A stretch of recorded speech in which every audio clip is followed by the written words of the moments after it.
Hey guys, Crispy Bacon here with a very special video for you. With Season of the Drifter, there were 3 new exotic armor pieces added to the game, one of which I was lucky enough to get on my Titan on the very first day of the new release. That item is called Stronghold. You can kind of see it resting on my arm here, but let's go into the actual item and read the perk descriptions, okay? Here it is, Stronghold. And the perk is called Clenched Fist. Guarding with swords increases movement speed and does not drain ammo. Shots blocked immediately after guarding will heal you.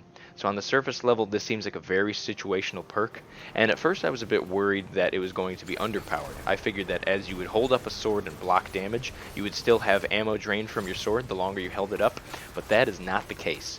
While guarding with a sword and wearing this exotic, you will never lose ammo, and there are a plethora of reasons why that is a very useful tactic for a guardian to use. Let's take a look. So let me just start out by saying that if you are using this exotic effectively, you are truly invincible. There's never been an exotic in Destiny history that makes you invincible like this one does, and with this you are a total tank.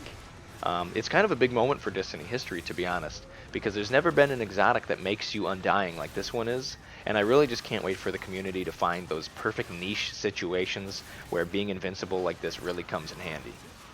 So for those who don't know, let me go ahead and explain how blocking with a sword works. While you have a sword and while you have ammo, you can hold L2 to block a bit of incoming damage. The problem is that while you're blocking, the more damage you take, the more ammo is drained. And also while you're blocking with a sword, it does not block 100% of the damage. So even if you had infinite amounts of ammo, you would eventually die while blocking with a sword. And that is where this exotic really comes into play. It's the last line of the exotic perk that really makes this thing shine, and that is shots blocked immediately after guarding heal you. So basically what happens is if you're being shot by an enemy, or being meleeed by an enemy, or taking damage from any source, if you block with a sword right before that damage hits you while you're wearing this exotic, you will be healed equal to kind of the damage that you're taking. So stronger attacks will heal you for more, lighter attacks will heal you for less. But as you can see in the background gameplay, this can keep you alive indefinitely if you're using it the correct way. So during my testing, I found a few tips that help maximize the efficiency of this exotic. My first tip is not to spam the block button. If you're spamming the block button, the game won't register the healing properly because there's a small cooldown in between the time that you can get healed. So what you want to do is block for a second and then hold your sword down for a second. Then block for a second, then hold your sword down for a second. And you want a small time interval in between blocking so that you make sure you heal off of each hit. Because if you're just spamming the block button, you're not going to heal properly, and then if you're in a dangerous situation, you're going to die. Another important thing to remember, you cannot just survive indefinitely by holding block. You need to keep doing this tactic of putting your sword down and bringing it back up again, because that is what's giving you the healing that keeps you alive, and that is the perk that's making you invincible in this build. So with Stronghold, I feel like I found the most unkillable build that could ever be conceived in Destiny 2, and that is 10 resilience, Stronghold obviously, a sword, and then I actually ran a Top Tree Sentinel with Bubble Shield. That's basically as unkillable as you're ever going to get in Destiny 2, and although it may be not the most effective build in a lot of situations, it's really fun to just try out what it feels like to be an absolute tank. So for those who are interested in maximizing the effectiveness of Stronghold, I have a bit of a build here that takes the strengths and weaknesses of swords and kind of maximizes the potential here. So first thing I want to do is talk about the sword that I would recommend. This is Strykers Surehand from the Season of the Forge DLC. It has Surrounded and Assassin's Blade on it. Basically, as I'm killing enemies, I'm moving faster, and if there are multiple enemies in close proximity, I'm doing more damage. In the mod slot, I have Surrounded spec, which basically improves Surrounded and makes the damage a bit higher and helps it last a bit longer. So this would be my recommended sword setup. You can also use something like Crown Splitter, which in some of this gameplay you'll see me using. It has a really good AoE slam attack for groups of mobs, but that would still be a secondary choice next to Strykers Surehand. So the other thing I want to mention is in this build I'm not necessarily relying a ton on my sword. I'm mainly using my hand cannon and my fusion rifle for DPS. I use the sword and stronghold combo as kind of a back pocket healing item. So whenever I'm low on health in a gunfight or a situation, I will just whip out the sword, heal back to full health, and then I will switch back to my hand cannon or my fusion. I'm not relying on the sword for DPS, but it does come in handy as a way to keep myself alive in dangerous situations. But I do want to talk about the weapons I'm using, Malfeasance and Loaded Question. Malfeasance you may be aware of, it's the exotic from Gambit that you can earn by doing its quest line. And then Loaded Question, if you've seen any of my other videos, you'll hear me raving about this weapon. I highly recommend it.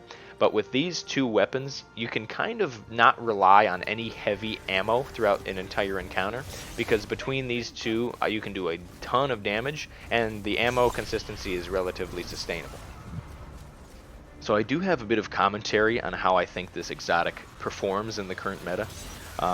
First thing I want to say is that if you are a sword main, if you use nothing else but swords, this is the perfect exotic for you. When you get this, never take it off, because it makes using a sword really effective, and you can literally be invincible anytime you want. So if you really enjoy using swords, this is the exotic for you.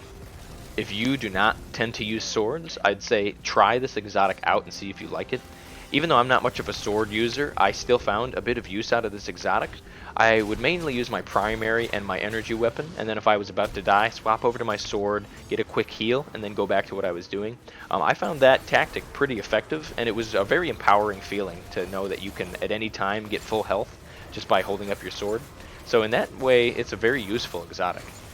That being said, the problems with this exotic are twofold. One, this exotic does not function with Black Talon. Black Talon is one of the exotic swords that was dropped with the Forsaken DLC, and arguably one of the best swords in the game because it has a fantastic projectile-based R2 attack. This would have been the perfect combo with Black Talon because you do have the range of the R2 attack, but the blocking and healing capabilities of Stronghold. But while you're blocking with Black Talon, the ammo does actually drain over time. Even though when you're blocking damage you don't lose any ammo, it does drain over time like a normal sword while you're blocking. So that combo doesn't really work out as well as I'd like, and that was kind of the best way that we could utilize this exotic. The second problem is that swords aren't necessarily in the best spot right now. You're much better off using like an LMG or a rocket launcher in most situations, especially for Gambit when you're trying to deal with invaders. An LMG is going to suit you much better than a sword, and even for a damage phase, an LMG is going to be a bit more effective at taking down a boss because you can do it from a safe distance away. So, the problem with this exotic is not that it's not working correctly or that it's not effective. It's just that the current meta of Destiny and the current content we have in the game doesn't really call for an extremely tanky build to be effective in many situations. It's more important usually to just be dealing a lot of damage from a safe distance away than it is to just be undying and not using any weapons or any damage. So that's kind of where this takes a turn for the worse. But hey, all of that being said, I really do enjoy Stronghold. I love its niche effect, and this is how, in my opinion, exotics should always be. They should provide something new to the game that we haven't seen before, and something that really gets everyone thinking about how to use it in the best ways. I had a ton of fun testing it, learning the ins and outs of swords and blocking at the right time, and I really appreciated Bungie's effort on this one and the direction, and it just gets me excited to see more exotics like this in the future.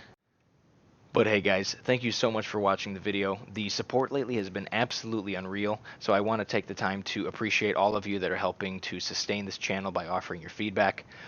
Speaking of feedback, if you guys have any interesting builds or interesting topics that you want to see or talk about, a lot of them are becoming video ideas for me in the future, so feel free to enter anything you have down there in the comments and I'll get back to you. But as always guys, thank you so much for watching and have a good one.